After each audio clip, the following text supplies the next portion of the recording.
Hello po, kumusta po kayong lahat? Sana po ay nasa mabuti kayong kalagayan, saan man kayo naroon. Welcome po ulit sa ating channel, ang showpol.ph.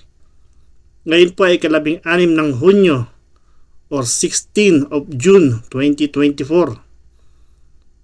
Ngayon po ang topic natin ay yung pong tanong, bakit ayaw sumuko ni Pastor Apollo Quiboloy?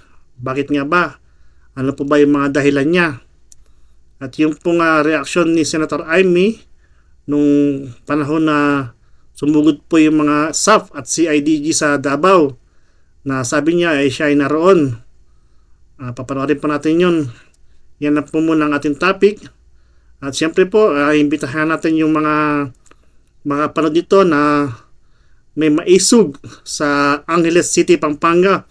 Bukas po gaganapin. So magkukomento po tayo ng konti doon. Pero bago po yan, tingnan pa muna natin ang ating currency exchange.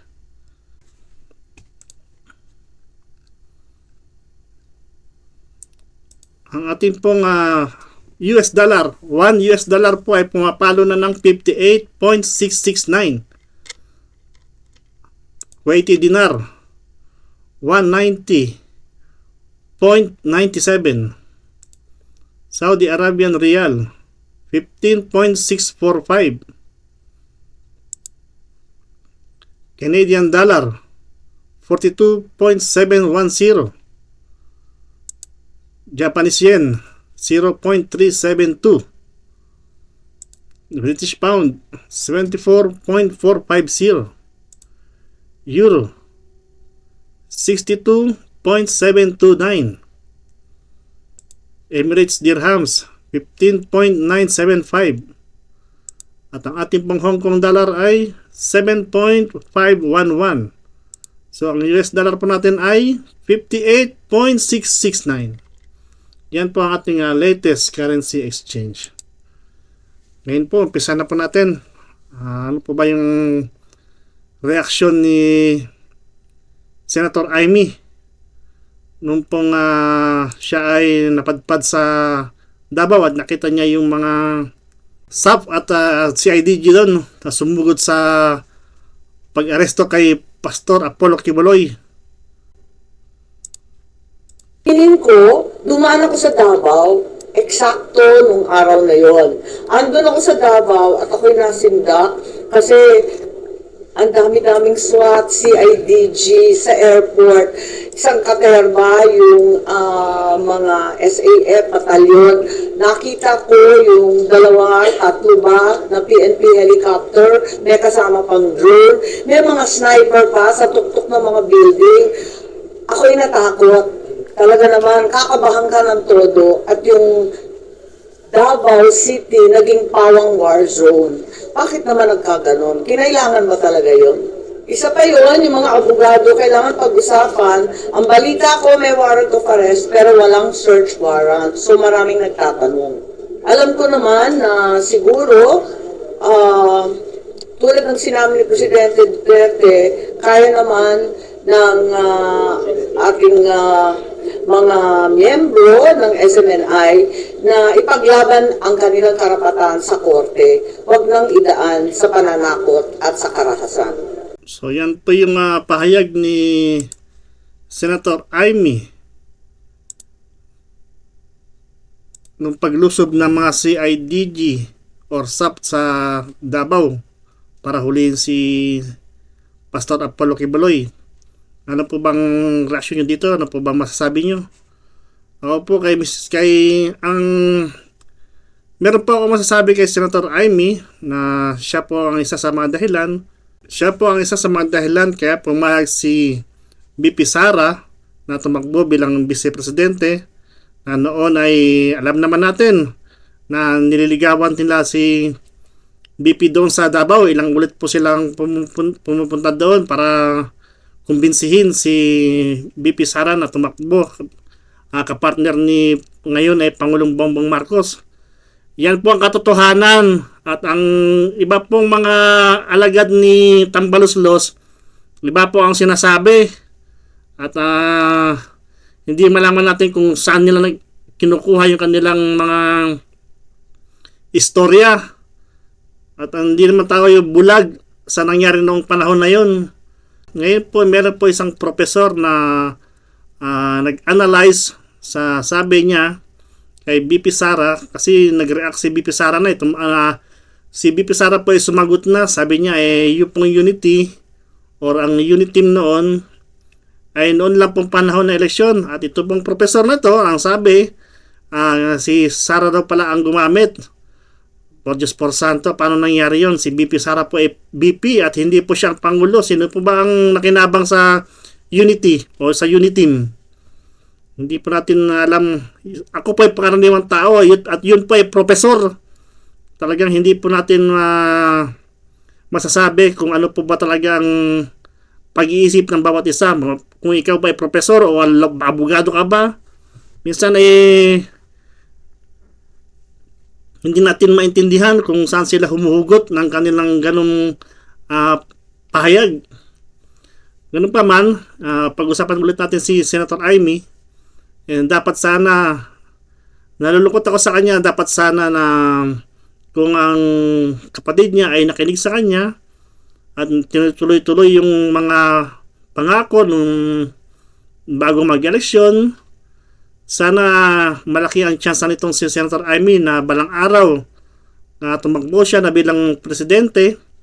At baka sakali pagkatapos ni BP Sara na tumakbo bilang presidente, pwede siyang tumakbo sa kapartner ni BP Sara kung tutusin. Kung hindi nagkaganto-ganto yung nagkalatya-latya yung unity team na yan. Nakakalungkot na imbes na siya ang sundin or pakinggan ng kapatid na ngayon ay Presidente Bongbong Marcos, doon po nakisama ang ating presidente sa mga maling tao na nakapaligid sa kanya. At ngayon po ay nagkakawindang-windang na yung kanyang trust survey o trust rating. So, titignan po natin kung baka sakali may bago pa yan sa mga darating na panahon dahil matagal pa naman po yung eleksyon.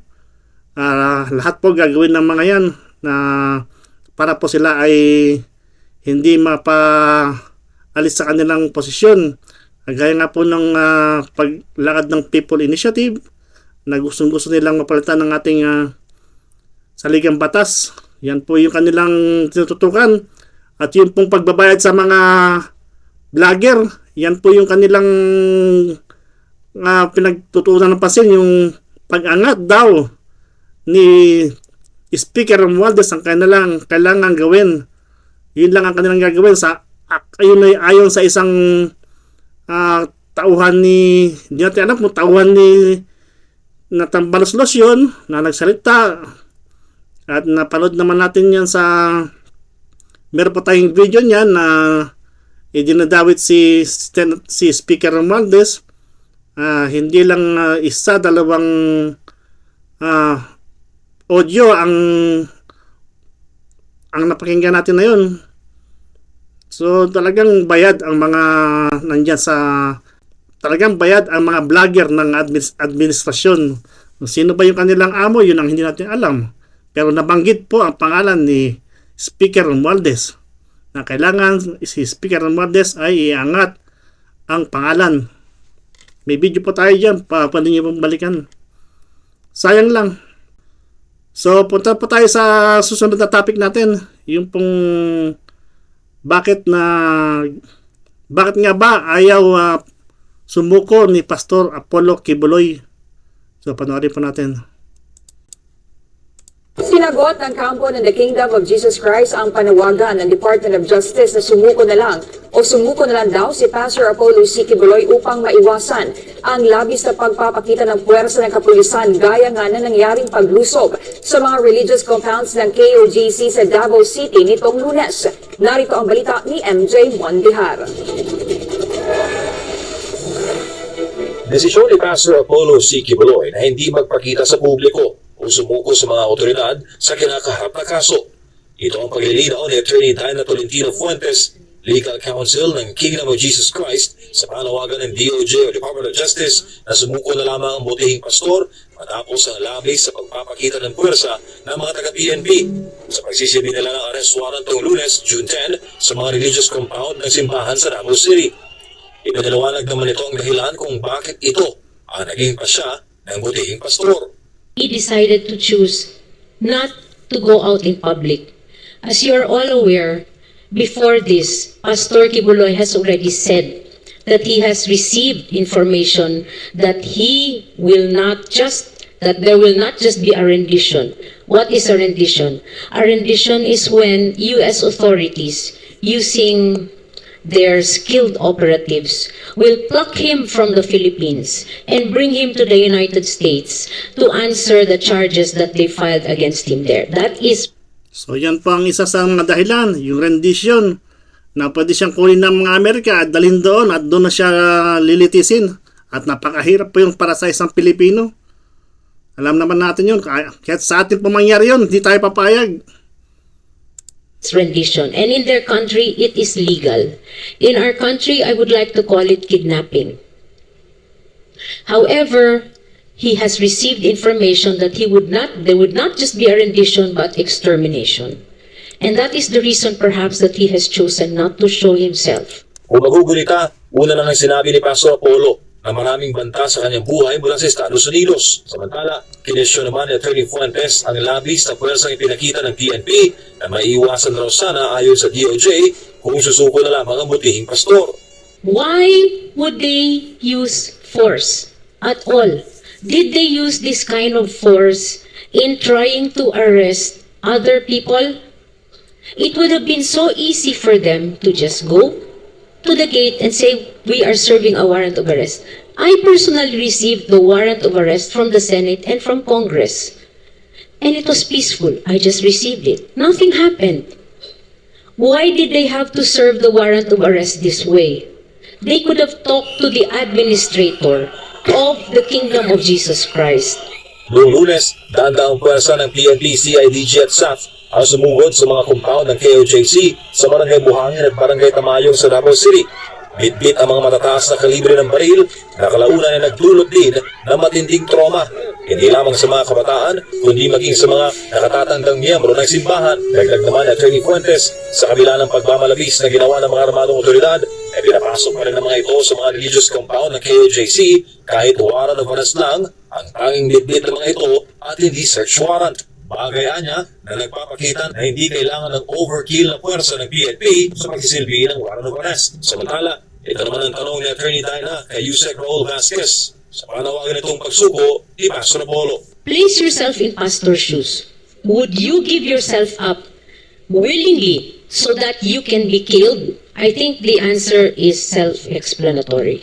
Para sa Diyos Philippines. So yan po yung pahayag o explanation ni Attorney Dinah Fuentes. Isa sa mga rason na bakit ayaw sumuko ni Pastor Apollo Kibuloy. Meron pa po ako isang napanood at yun pa po isang legal counsel ng Kingdom of Jesus Christ na si Attorney Torion. Meron po siyang ipinaliwanag na dahilan pa. Yun po yung naging rason po ni Senator Ping Lacson.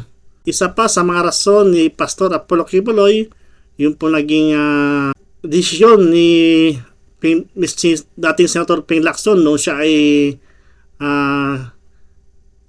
tinutugis noon panahon ni President Gloria Macapagal Arroyo. Ano po ba yung reason ni Senator Ping Lacson nung siya po ay bakit siya nagtatago nung panahon na yun? Mayroon po tayong video, pakinggan po natin yung pahayag ni Senator Lacson.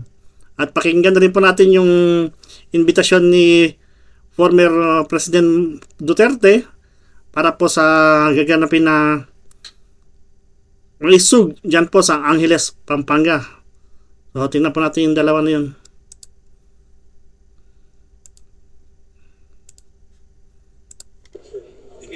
Okay lang. Actually, tanong po to ng mama ko actually. About po sa ano, gusto ko lang po maklear yung dati po na nagtago daw po kayo. Oo. Noong nagtago ako, kasi ganito yun. No? Before, pag hindi ka nagpasailalim ng jurisdiction ng korte, hindi under yung kaso.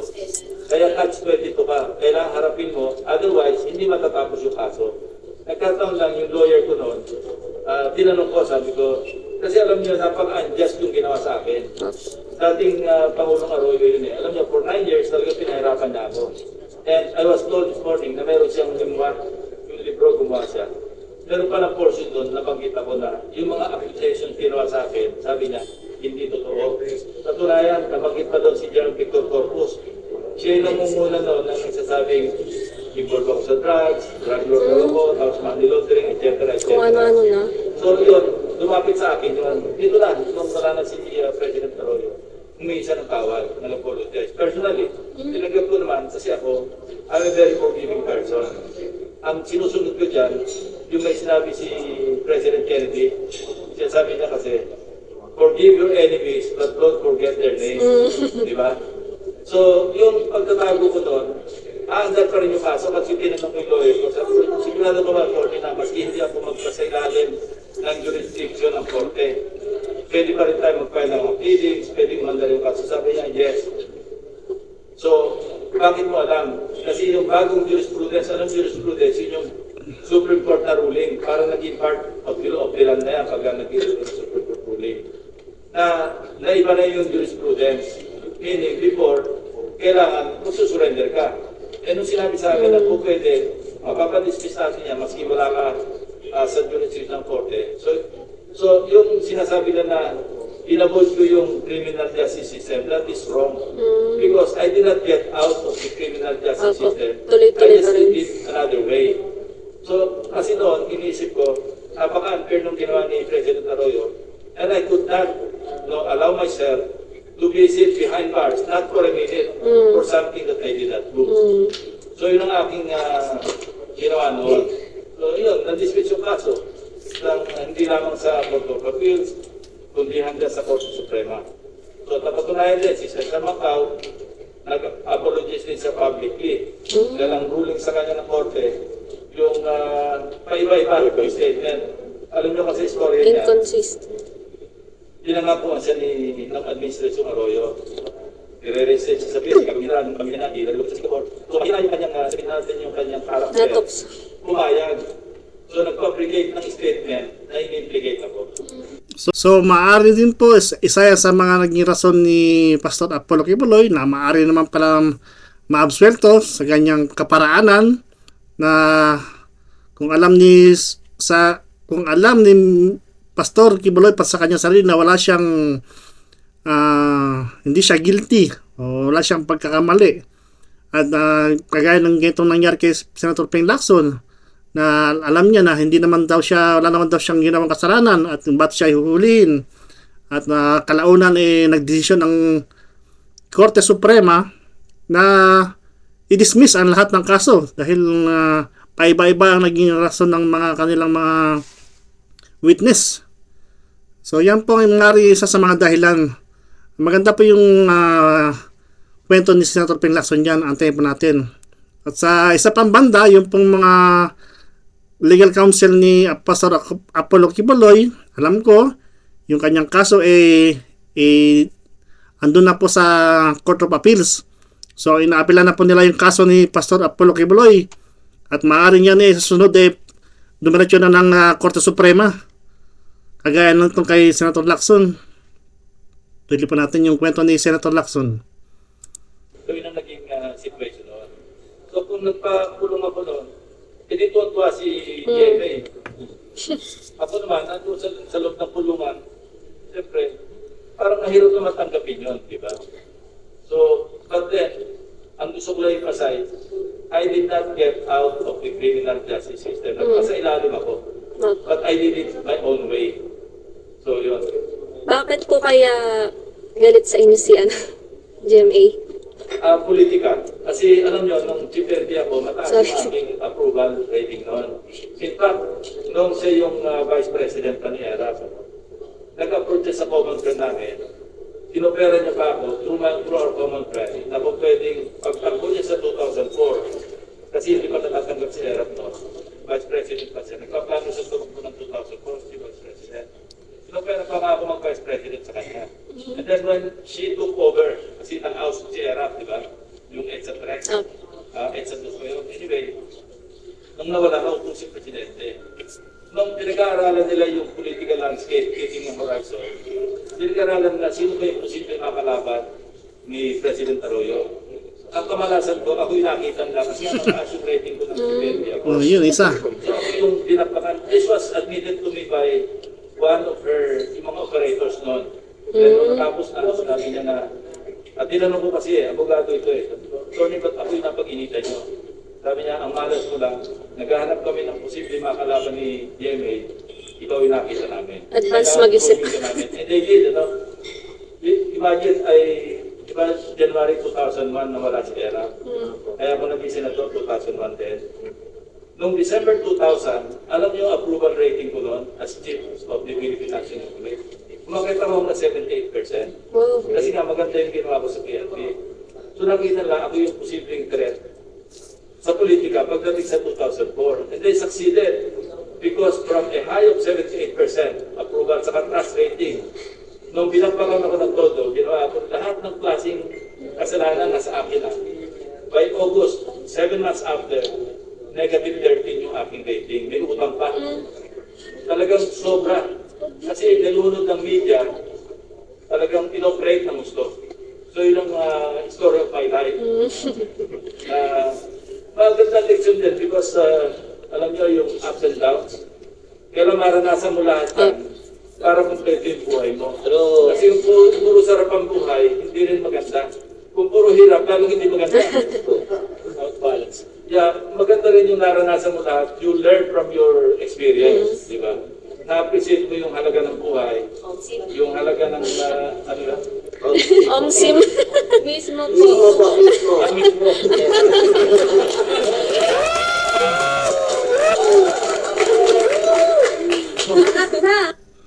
So, yan po yung pahayag ni Senator Ping Lacson na kalaunan ay umami naman si dating Pangulong Gloria Macapagal Arroyo nung sa ganawa niyang libro na humingi siya ng paumanhin kay Senator Lacson noon na nadamay lang siya sa ganung sitwasyon na siya nga ay nangunguna nung mapanahon na yun sa survey at siyempre po para wala pong balakit na sa pagtakbo ni GMA noon sa pagkapresidente at para ma-sure win ginawa nila ng historya tong si Senator Ping Lacson. Maaaring ganyan rin po ang naging takbo ng kaso ni Pastor Apollo Quiboloy, hindi natin alam. So yan po yung pahayag ni Senator Ping Lacson. Alam niyo man natin alam naman natin yung naging ano rin ni Pangulong Gloria Macapagal Arroyo nung panahon ng eleksyon at sikat na sikat po yung Hello Garci. Kung alam niyo po yan, kung hindi niyo po ay nakalimutan na yung Hello Garci na yan. So yun lang, babalikan lang po natin.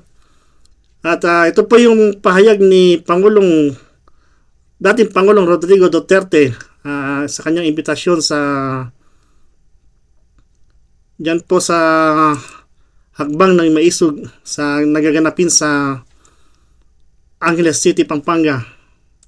So pakinggan po natin yan. At pagkatapos po itong video nito at magbibigay po ako ng konting reaction. I'd like to greet my brothers and sisters from Angeles City. I know that we have a tentative schedule for a rally in your city, and you have accepted, at least some of you, if not all, accepted the idea of having it there and listening to people.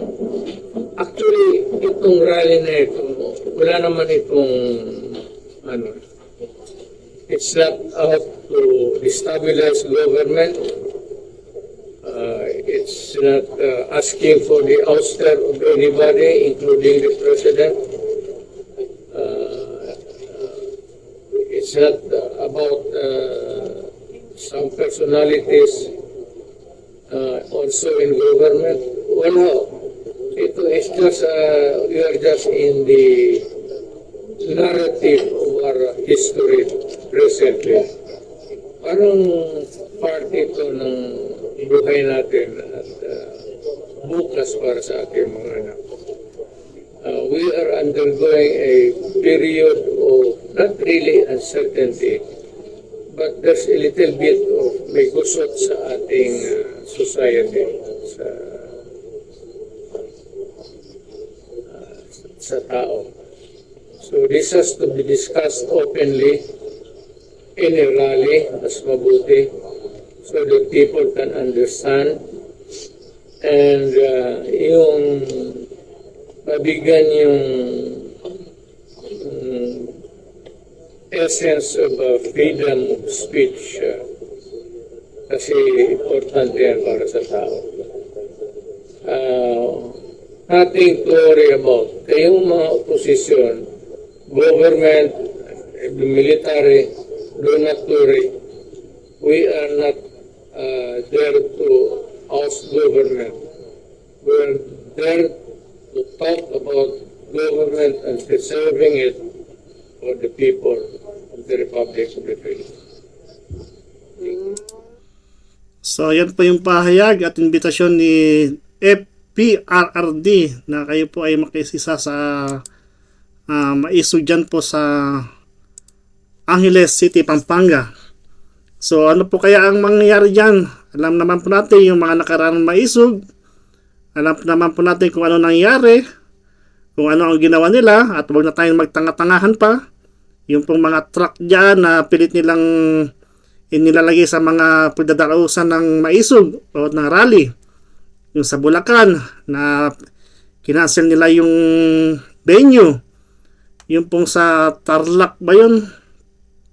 At yung po sa Tacloban. At yung buo pong pagdarausan doon sa venue ay tinambakan po ng mga heavy equipment ng mga truck. Dito po kaya sa Angeles City, Pampanga, alam naman natin kung sinong may hawak niyan. Andyan po si Congresswoman Gloria Macapagal Arroyo na dati rin po ay pinagtanggol po yan ni BP Sara nung siya po ay pinalitan sa kanyang yung pong posisyon niya dyan sa Kongreso. Speaker, yung bilang yung pangalawa po sa sa speaker ni siya po ang pangalawa kay Speaker Romualdez noon. Nakalimutan ko na kung anong tawag doon. Ang pumalit po sa kanya ay yung pong kabalin niya rin na taga Pampanga din. Pero ngayon po ang sabi-sabi ay okay naman na sila dating Pangulong GMA at si Speaker Romualdez at nagkakasundo na sila. At so titingnan po natin yan kung ano maging posisyon ni BP Sara sa kanyang pagpapatanggol or pagtatanggol kay GMA noon nung kasalukuyan po siya ay dinismiss sa kanyang posisyon diyan sa Kongreso. So palagay ko, ako ang aking analyze dyan sa ginagawang ISUG rally na yan, kung ano man mangyari bukas dyan sa Angeles City, Pampanga, kung meron po bang mga paghahadlang na gagawin dyan o wala, ako ang tingin ko susunod na maisog dyan kung hindi ako nagkakamali titingnan po natin, baka sa Cavite pong susunod dyan. Sila po dyan po sa Cavite ang susunod na maisog. Tingnan po natin at kung ako ay tama, so bibigyan natin na reaksyon yan. So antay-antay lang po tayo sa mga susunod na hakbang ng maisog. At syempre po yung pong West Philippine Sea, hindi rin po natin kailangan kalimutan yan at napaka-importante yan. Nakita nyo naman po yung isang video kong nakaraan, yung po isang intel ng USA na sinabi niya na hindi tayo tutulungan ng Amerika dyan at huwag na tayong mangarap pa at makipagkaibigan na tayo sa China. Yun ang gusto niyang ipahiwatig sa atin sa ating mga pagmumuka na tayo ay ginagamit lang ng Amerika. So balikan nyo po yung aking mga nakarang video. At dito po sa Hagbang ng Maisog, Angeles, meron din po akong ginawang video dyan nung sila po ay nag-press conference dyan bago po itong ganapin yung bukas na maisog dyan sa Pampanga. Yung pong venue kung saan po gaganapin. Andun po sa nakarang video ko. So yan lang po muna ang ating topic ngayon. Bukas po, abang-abang po natin kung ano po ang magiging lagay dyan sa Pampanga, maisog. At bibigyan po natin kayo ng update. Muli po, kung kayo po ay mapadpad sa channel na ito, huwag niyo po kalimutan mag-subscribe. I-click po ang notification bell, i-like at i-share po itong ating mga video. Maraming salamat po. Mag-ingat po kayong lahat. Paalam. Adios.